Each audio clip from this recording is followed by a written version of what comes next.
welcome you back to the show where we delve deep into the minds of people who shape our day to day lives. This is the voice of Sunbeam, and I am your host Samriddhi, and I welcome you back to the show. Today, we have Ms Swati Ganeti with us.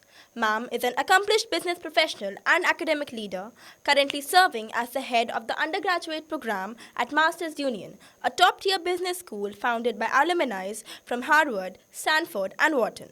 She has earned her undergraduate degree from the prestigious IIT Delhi and her MBA from the Wharton School in the United States.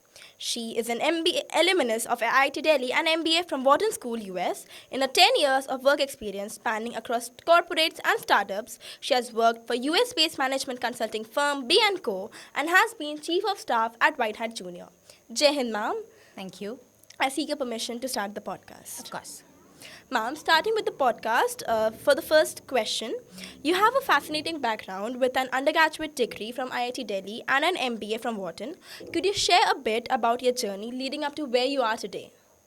Sure. So, as you said, I did my undergrad from IIT Delhi, and I did engineering because सबको engineering करनी होती है, right? I like any parents in India, I was given option कि या तो doctor बन जाओ या engineer बन जाओ.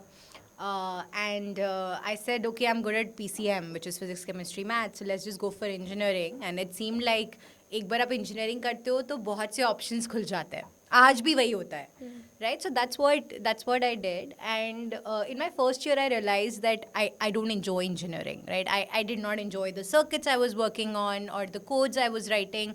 I was enjoying more managing stuff, leading teams, doing extra currics, which meant that I was more suitable for business management. But that you realize after going into engineering, right? But the good thing is that IIT opens a lot of doors. So I went into strategy consulting post that, and I went into Bain & Co., which is one of the very well-known strategy consulting companies. After that, for around 5 years, post that I did my MBA, and I went to Wharton UPenn, as you said. And there I really learned a lot about business management, right? My education was very practical, got exposure to the world around, right? And then I came back and I said, hey, why can't we have education like that in India, right? And in 2020, we started Masters Union, which is a business school, which I currently lead. Where we teach students business by actually helping them build businesses. So it's like learning swimming while you're in the pool, learning driving when you're actually driving a car. So like that. Now it's a very new age concept. The curriculum is very experiential, very, very new age. And the kind of majors or specializations that we offer are also a very new age, like data analytics, digital marketing, and stuff like that. Ma'am, you said you started Masters Union. Were there any specific obstacles you faced or that you still face when it started? See, anything new that you would do will always face inertia from the customers, right? It's not that you start something new and people will line up and say, oh no, I want that, right? While we, touch wood, we have had a great success story. But even today, a lot of parents would question saying, is the new age curriculum accepted by the industry? Will people recruit somebody who has been taught experientially versus the traditional way? Now, the answer to that is a definite yes, and our placements reports kind of talk about it. But parents still will take own sweet time to even realize how fast the job landscape is changing. Ma'am, you have transitioned from a corporate career to academia. So what are other challenges that you faced in the corporate experience influence in Masters Union? You mean challenges in terms of? Change that you did engineering and then in the corporate career, the things are diverse if we see. Yeah. So what you faced, what you felt were a bit of a dilemma for you sometimes. While I have switched to academia, the way we run Masters Union is still very corporate-ish. Right now, I remember when I was in IIT Delhi, it wasn't so easy to approach, let's say, the dean. Or if you had to get a simple admin thing done, you had to be after the administration for a month and then a simple ID card would be made. The way we run it is very, very process-oriented. And very KRA oriented. So I wouldn't say that I have transitioned to something which is very different because today academia needs to be run like that. If I don't hold accountable my student affairs team and tell them that, hey, every student needs to be happy, every parent needs to be happy, in 24 hours you need to resolve every complaint or any issue, right? Then you're not delivering for what the customer, which is in this case the parent and the student, are paying for, right? So in that way there is not much transition. But I love the fact that in corporate you are only after money, but here you're impacting lives, right? So every day feels more meaningful, and I don't wake up saying, oh gosh, it's again Sunday. I wake up really happy saying, oh great, it's another great week. Definitely, all these would have shaped your leadership abilities in different ways. So, can you tell, if we connect it to like today's students and to the boarding schools and universities nowadays, how do you think that the pressure of the academic environments foster the independence and also the discipline of the students? The pressure. See, the pressure is there. I would not deny it.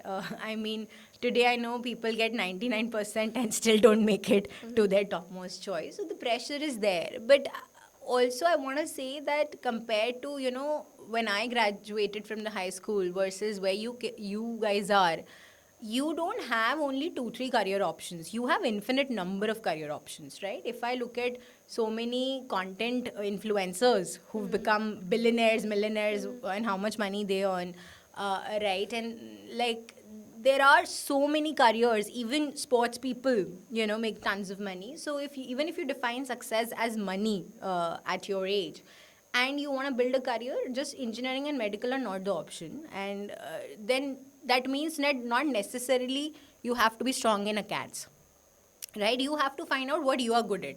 Maybe you're not good at math, and that's why maybe in math you're getting 50 out of 100, and that's okay, because it's not that math only will make you successful. There are enough number of examples where people were backbenchers in school but are successful in life in terms of just if you look at the money that they make.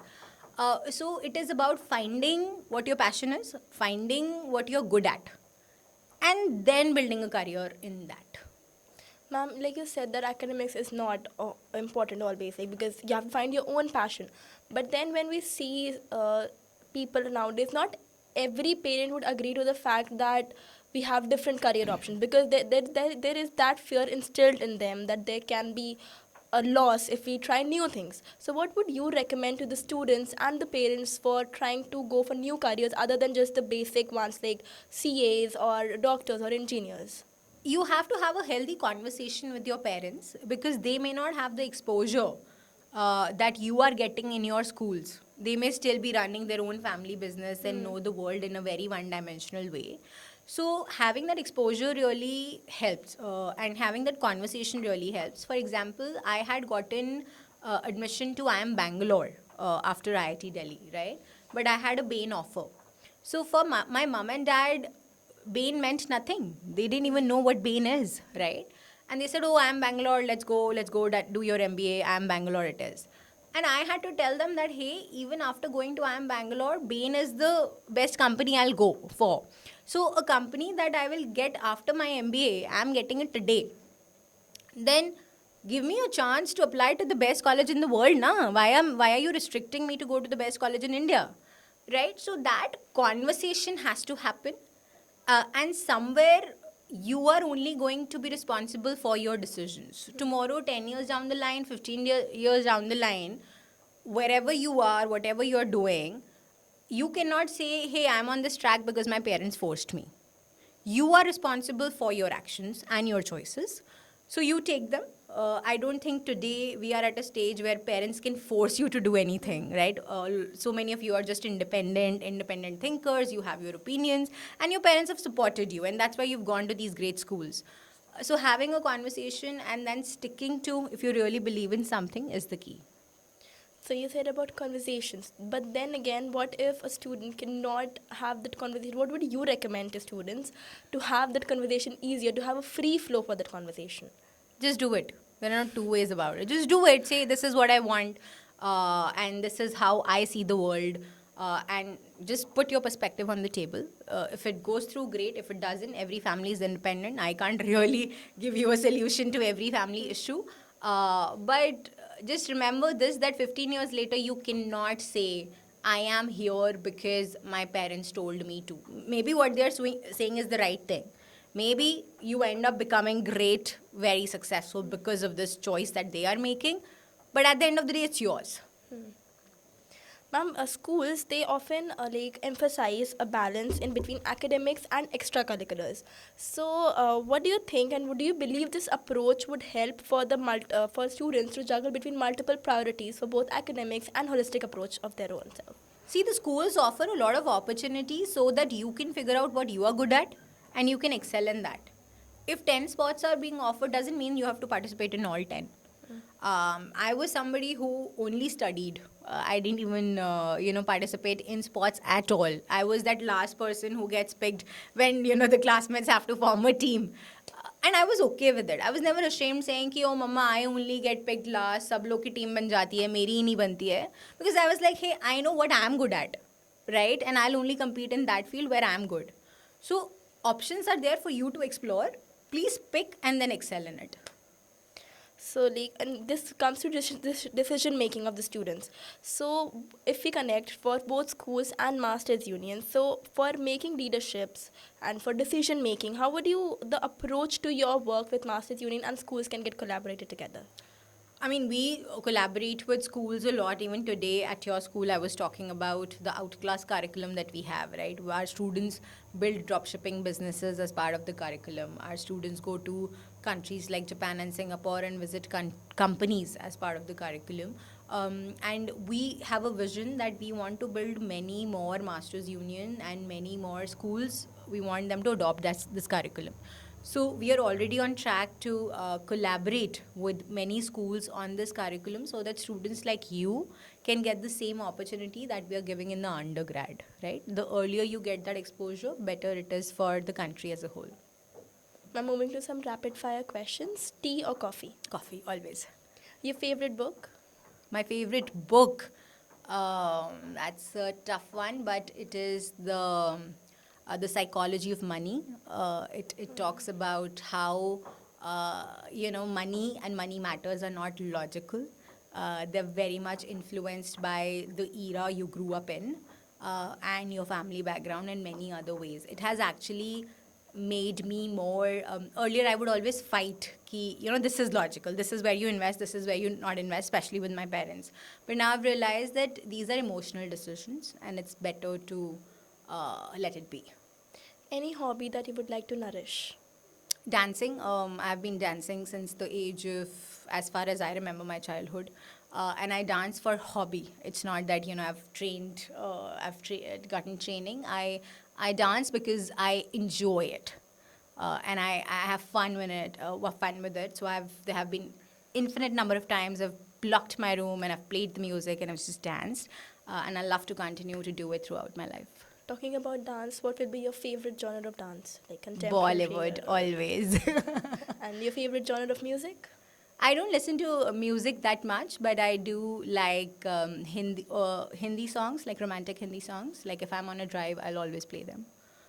As we end this podcast, ma'am, on a keynote, any motto or philosophy that you live by and would want students and educators to know and follow it too? Life is all about choices that you make.